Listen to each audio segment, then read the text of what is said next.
Eu não sei vocês, mas eu sempre me irritei com pessoas que me dizem: ah, é só fazer tal coisa. Tudo bem, mas me ensina como. E ela está o quê? Ensinando como. Ensinando a gente como ter inteligência emocional, como desenvolver essa inteligência emocional nas situações práticas da vida. Que não é uma regra, não é uma fórmula de bolo. Aprender inteligência emocional não é fórmula de bolo. É autoobservação, autoconsciência, autoconhecimento e prática. Olá, galera! Estou aqui me preparando para dar uma aula. E ao mesmo tempo que eu estou me preparando, eu estou assistindo um TED.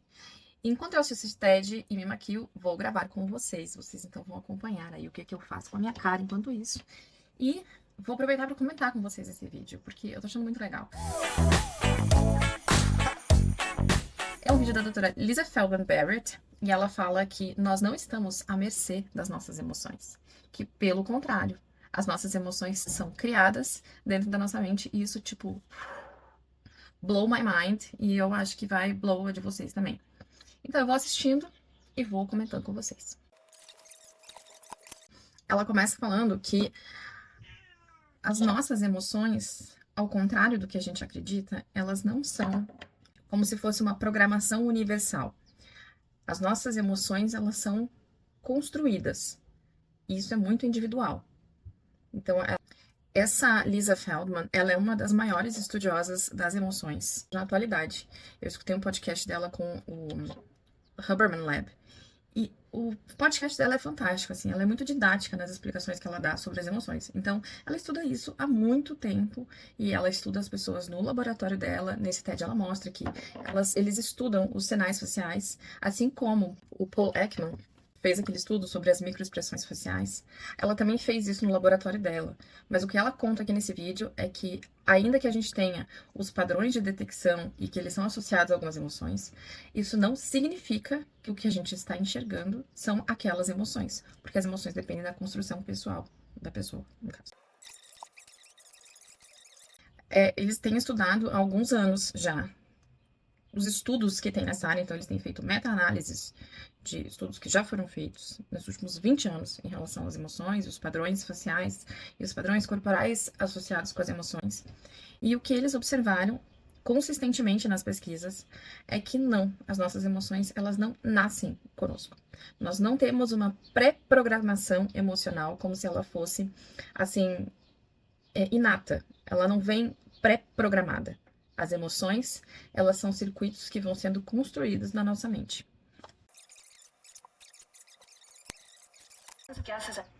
Então, ela mostra pra gente uma imagem, que é essa imagem que eu vou colocar aqui na edição, que a editora sou eu mesma. E a partir dessa imagem, ela fala que o nosso cérebro, quando vê algo desconhecido, quando ele está diante de algo desconhecido, é como se ele procurasse em uma grande biblioteca de todas as nossas vivências e experiências o que isso pode ser. Porque a gente está sempre tentando dar significado a tudo que nos acontece. A gente não consegue passar na vida sem tentar dar um significado às coisas. Eu já falei sobre isso nesse canal. Então ela mostra essa imagem que no momento não é nada, é apenas um grande borrão de pretos e brancos aí. Enquanto isso, a nossa mente está ali tentando entender o que é aquilo, fazendo várias suposições sobre o que pode ser essa imagem. Muito interessante. Isso acontece não só com esse tipo, assim, com qualquer situação em que a gente está vivenciando. A nossa mente, ela nunca consegue responder com precisão as informações. Que burro, dá zero pra ele. A gente sempre está respondendo com base na melhor resposta disponível. Isso faz muita diferença, porque significa que nem sempre o que parece é. Então, a nossa mente, sempre que se depara com alguma situação, ela vai buscar nessa grande biblioteca para entender com que isso aqui mais se parece. Com que isso aqui mais se parece dentro da minha vivência, da minha experiência. E você vai encaixar aquilo dentro daquela gavetinha. Por que isso importa? Importa porque os nossos comportamentos, eles sempre se baseiam em que caixinha estão essas coisas. Porque a nossa mente precisa saber o que fazer em cada situação. Como ela não sabe, a gente sempre vai recorrer, a nossa mente sempre vai recorrer ao que é mais provável que seja a melhor ação naquele caso. E a mesma coisa acontece, então, pelo visto, com as nossas emoções. Não existe algo pré-programado de que quando isso acontece, então isso. E sim, quando isso acontece, ocorre um vasculhamento ali naquela biblioteca, naquele grande catálogo mental, para entender qual é o próximo passo.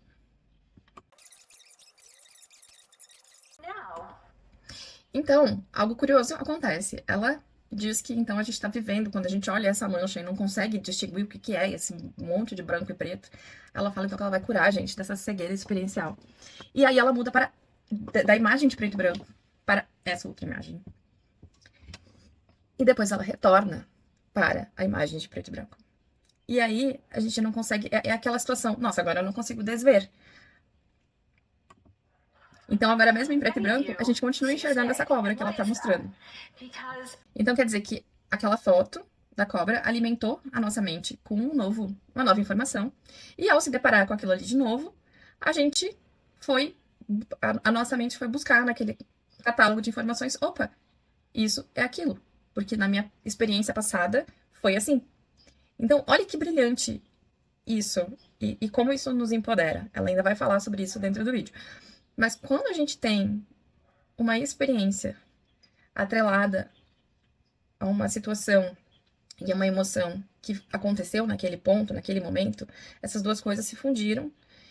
E quando aquilo acontecer novamente, é a experiência mais familiar que a nossa mente tem para se apoiar. Então é provável que ela sinta aquela mesma coisa porque tá lá marcado no catálogo. Ah, isso aqui aconteceu, a minha experiência passada foi essa, então isso. Mas isso foi uma construção. Então, se foi uma construção, significa que podem ter novas construções. Não significa que aquilo deve ser assim. Significa que aquilo foi assim. E isso é muito empoderador. Mostra que, assim, o mais interessante de quando a gente começa a olhar essa imagem preto e branco e começa a enxergar uma cobra onde ela não existe, é que, de fato, a gente está construindo uma nova percepção com base numa informação anterior. Olha que fenomenal isso. O que eu aprendi no passado molda o que eu estou vendo hoje, o que eu estou interpretando hoje. Isso é muito empoderador. Então, ela diz que essa forma de utilizar o passado para interpretar o futuro, o presente, é o que chama de predição. Ou seja, as nossas suposições, essas predições, o que a gente acha que vai acontecer, as previsões, são, na verdade, a nossa mente buscando ali no passado a informação mais próxima dessa experiência. E se vocês vão lembrar, em outras oportunidades aqui no canal, a gente já falou sobre a forma automática como a gente tem de processar as informações. O nosso cérebro depende do automatismo para conseguir sobreviver no mundo. E por que que isso importa? Importa porque a nossa mente sempre se baseia no passado para tomar as ações no momento presente e no futuro. Isso é o operacional básico da nossa mente. A nossa mente funciona assim. Então, para as emoções, ela está dizendo que isso não é diferente também. Ela faz até uma brincadeira com... Ela assim, as previsões e essa forma como o nosso cérebro age na hora de tomar uma decisão, ou seja, tomar decisões, fazer escolhas, previsões, ela fala assim, é isso que faz com que vocês consigam prever o que vai sair da minha...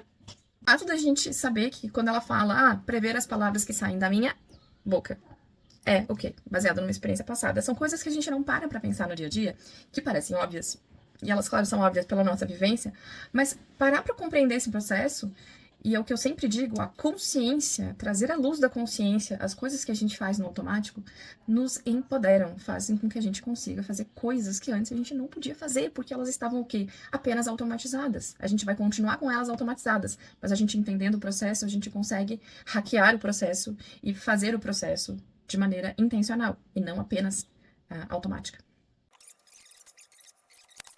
A nossa visão de mundo, ela é baseada em previsões, não em certezas. Isso explica muita coisa, isso explica muitos julgamentos que a gente tem no mundo. Então, falando de emoções, ela fala que como a gente percebe as emoções nas outras pessoas, também é enraizado nessas previsões, no grande catálogo que nós temos, tanto daquela pessoa quanto do que se considera relacionado àquela emoção, e a gente prevê a emoção daquela pessoa, mas a gente não tem como saber.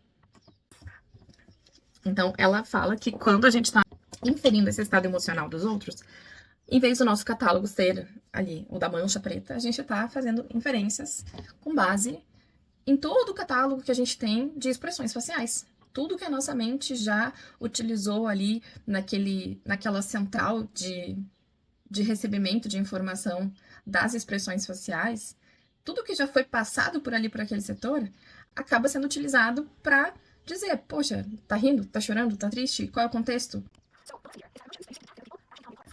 Aí senta na cadeira, senta, pega o teu café aqui, escuta essa. Gente, isso é realmente mind-blowing, tá? Eu vou até me aproximar aqui de vocês. As nossas emoções, aliás, as emoções que a gente detecta, cara, isso vai explodir tua mente. As emoções que a gente detecta nas pessoas são, na verdade, emoções que estão dentro da sua mente. Cara, isso é profundo. Isso é uma brisa grande. Ou seja, a gente só consegue detectar nos outros o que tem dentro da nossa experiência. Então não dá para dizer que assumir que alguém está pensando ou sentindo alguma coisa, porque aquilo é baseado na nossa mente. Isso é uma realidade difícil de encarar, né? Mas é isso mesmo.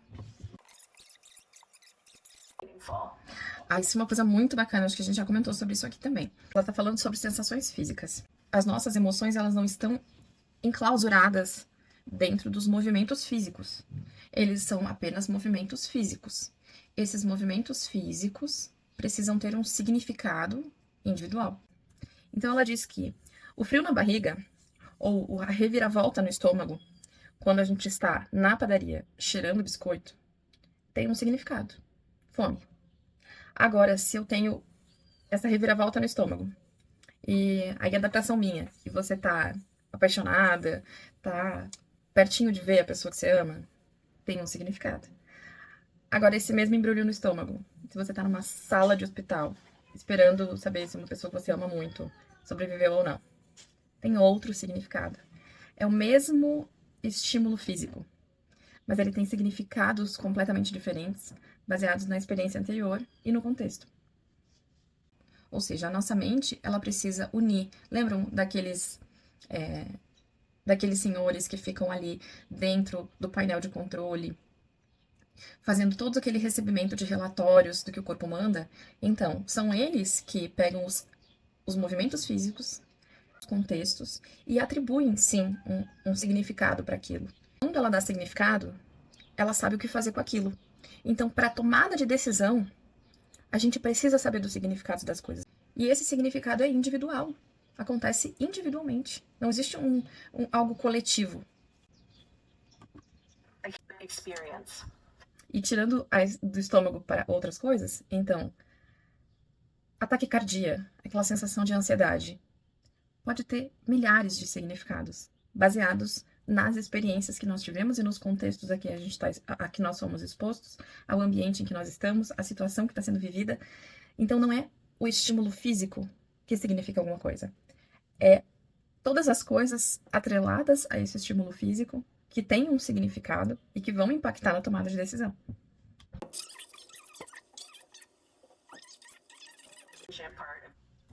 Aí ela fala algo difícil de engolir, no caso, mas interessante. Ela diz que as nossas emoções não acontecem com a gente. A gente cria as nossas emoções. E com base em tudo que ela explicou, de fato é verdade. As nossas emoções, elas estão ali armazenadas, mas elas foram criadas por nós. Então isso quer dizer o quê? Que é a nossa interpretação dos fatos, é como a gente lida com as situações que faz com que as emoções sejam associadas a elas naquele evento. Então quer dizer que se a gente tem consciência disso a partir de agora, vivenciar uma experiência e atribuir significados a ela de maneira intencional, ou pelo menos estar atento ao significado que aquela experiência está tendo, faz com que a gente consiga experimentar emoções diferentes. Ela vai falar aqui ainda sobre se apresentar em público, que é o caso que ela está fazendo.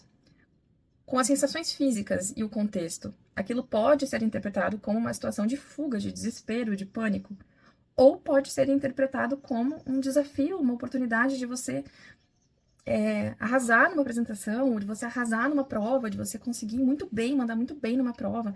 Então, a interpretação que a gente escolhe dar muda o sentimento associado e o significado que a gente dá para aquela situação.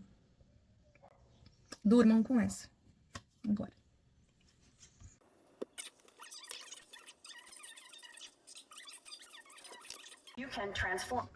Então ela fala que, claro que não é como você trocar de roupa, né? Que não é simples.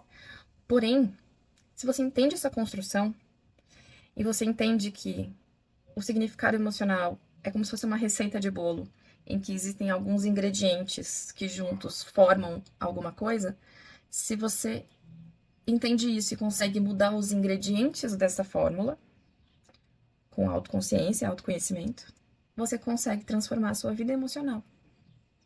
Isso para mim foi muito impactante. Como se fosse a gente ensinar o nosso cérebro a como ele deve agir na próxima vez. Eu acho isso muito maravilhoso, porque às vezes a gente se culpa muito por como alguma coisa aconteceu no passado. Quando, na verdade, a gente tem que, então, utilizar essa situação que deu ruim hoje e usar ela para, assim, alimentar o nosso algoritmo. Nós somos um grande computadorzinho meio sequelado. Então, quando você consegue ensinar o seu cérebro como que ele tem que agir numa próxima vez naquela situação, a gente está ensinando. A gente está alimentando o nosso algoritmo. E ela fala, nós seremos os arquitetos das nossas próprias experiências. Gente, fantástico isso, não é? Não é simples, ela disse mesmo, não é simples. Mas você entende que você sai do automatismo, você sai da inconsciência, você sai do, meu Deus, eu não sei por que isso acontece. Agora você entende por que acontece. Eu sou muito fiel a essa opinião de que quando a gente entende o que acontece, a gente tem mais poder para, como ela diz, virar o arquiteto da nossa vida, assim, virar o motorista da nossa viagem.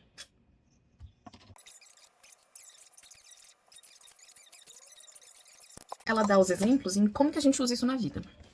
Usar isso na vida significa, por exemplo, entender que e passa muito pela autoobservação. Esse é um grande ponto que eu sempre falo aqui. Autoconhecimento e autoobservação. Então ela fala de, por exemplo, tem pessoas que têm um nível de ansiedade tão grande que elas não conseguem, por exemplo, falar em público. Elas não conseguem se apresentar, apresentar resultados e podem ser demitidas. Elas podem realmente perder o emprego porque não conseguem se comunicar adequadamente, ou porque não conseguem fazer uma prova, ou que não conseguem fazer um teste, sem ficar tão ansiosa, sem ficar tão estressado, que aquilo ali é paralisante. Para essas pessoas, tem gente que não vive assim. Então tem pessoas que não reagem assim a esse tipo de ambiente. Mas tem pessoas que sim. Essas pessoas, se estão conscientes do que está acontecendo com elas, começar a alimentar esses pensamentos de uma maneira diferente, começar a ensinar o seu próprio algoritmo o que essas situações significarão no futuro, pode mudar a vida delas para sempre. Elas podem começar a conseguir oportunidades na vida, podem começar a conseguir construir coisas na vida que antes elas não conseguiam, apenas por estarem conscientes de como que aquilo ali foi construído dentro da vida delas. Isso é uma autoaceitação também, é uma autocompaixão. Você aceitar o que aconteceu na sua vida, como aconteceu, e a partir dali fazer algo a respeito. Usar aquilo para entender como que aquilo ali pode ser moldado dentro de novas experiências.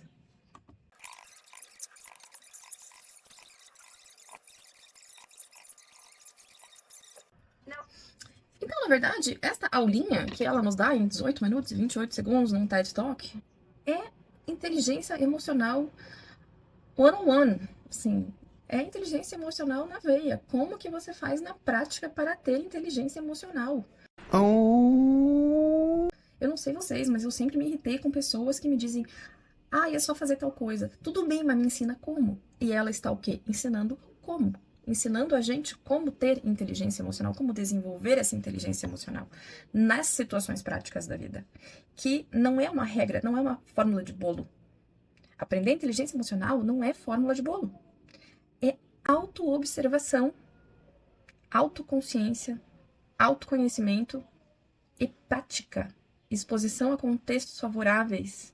É você criar experiências que vão te alimentar da maneira que você quer. É ter um objetivo na vida, é ter uma meta, é ter um plano.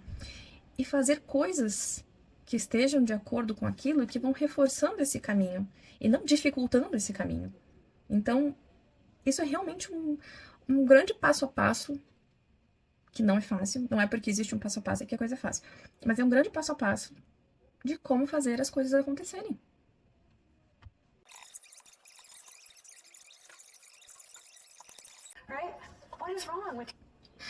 E para finalizar o vídeo, ela vai nos conduzindo a como que a nossa mente ela é tão rápida em fazer essas previsões que interferem absolutamente no nosso estado emocional. Ou seja, ela fala que a gente consegue modular o nosso estado emocional pelo caminho contrário, que é vigiando os nossos pensamentos. Então, quer dizer assim, ó, isso não é um bullshit, não é uma conversinha fiada, que você tem que vigiar seus pensamentos. Mas ela descreve no vídeo o que acontece com a gente quando a gente acorda de manhã, tipo, ai meu Deus, eu vou acordar, eu tenho um monte de e-mail pra ler, e eu não vou conseguir ler, e eu tenho um monte de coisa pra fazer, e eu não vou conseguir terminar, e eu vou acabar chegando atrasada por causa do trânsito, e eu também vou me atrasar pra pegar as crianças na escola, e meu cachorro tá doente, e não sei o que eu vou fazer pra janta, que eu tenho que passar no mercado, blá blá blá. Assim, nada aconteceu ainda. Mas a sua mente já fez acontecer. Então, aquele dia, como se aquele dia já tivesse fadado a ser aquilo ali mesmo. E se a gente vigia os pensamentos na hora que acorda, né? E se na hora que a gente tá pensando, a gente presta atenção no que a gente tá pensando, pra saber se aquilo ali vai alimentar o nosso caminho ou vai prejudicar o nosso caminho?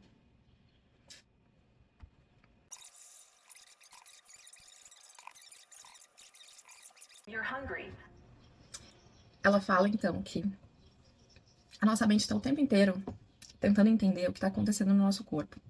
Lembra que eu já falei dos relatórios, né?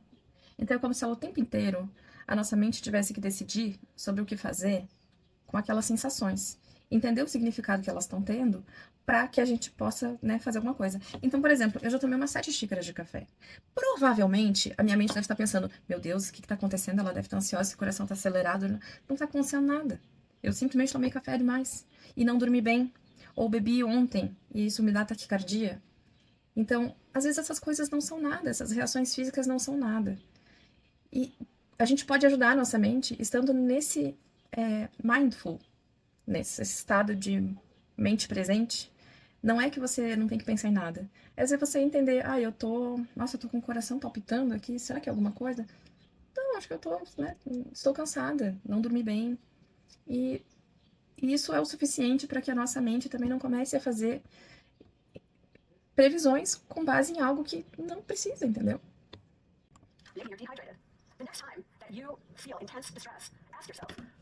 E, fechando com chave de ouro, ela diz assim: na próxima vez em que você estiver tendo alguma sensação de angústia, medo, para perguntar: será que isso é somente físico?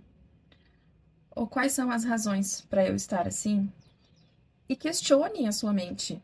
Faça perguntas para ela mesmo, assim. Será que é isso mesmo? Talvez não seja. Então você pode ajudar ali a sua mente a tomar decisões. Ela finaliza dizendo que será que a gente consegue transformar o sofrimento emocional em algumas situações, claro, ou pelo menos diminuir o sofrimento emocional, transformando ele em algo que é apenas físico? É uma forma de alimentar a nossa mente.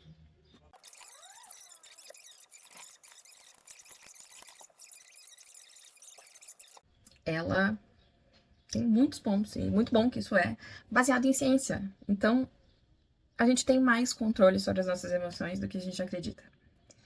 Então, a gente tem mais poder sobre elas. A gente pode não eliminar, a gente não vai eliminar as emoções, mas a gente pode aprender a dar novos significados intencionalmente para elas. E Peter Parker nos deixa um recado que com grandes poderes vem grandes responsabilidades. Então, quando a gente tem esse poder, a gente também tem uma responsabilidade sobre ele. Por que que a gente tem grandes responsabilidades? Porque se as nossas emoções e as nossas ações são criadas a partir de experiências passadas, o eu do presente vai deixar coisas para o eu do futuro. Então, o que o seu eu do presente vai criar para o seu eu do futuro? Como que você pode prever o seu futuro dessa forma? Ou estou já aqui com a minha dignidade restaurada. Espero que vocês tenham gostado desse vídeo, se esse vídeo fez sentido pra vocês. Se você gostou desse tipo de conteúdo, deixa seu like, por favor. O YouTube vai entender que este conteúdo é relevante e legal e você vai me ajudar a saber o que mais você gosta, o que você não gosta, o que faz sentido ou não faz. E eu sou sempre assim, tô sempre assistindo alguma coisa legal, tô sempre querendo comentar, eu adoro falar sobre esse assunto. Então me deixa saber se você gostou, quais são suas dúvidas, angústias, preocupações, e me conta também aqui nos comentários. E se você ainda não é inscrito neste canal, por favor, se inscreva, porque isso me ajuda muito e ajuda esse canal a crescer com o que você mais precisa. Então se lembra, não é sobre ser perfeito, e sim sobre querer se desenvolver, estar disposto a se conhecer profundamente e tornar a nossa comunicação uma expressão da nossa identidade fluida e tranquila. Espero vocês no próximo vídeo.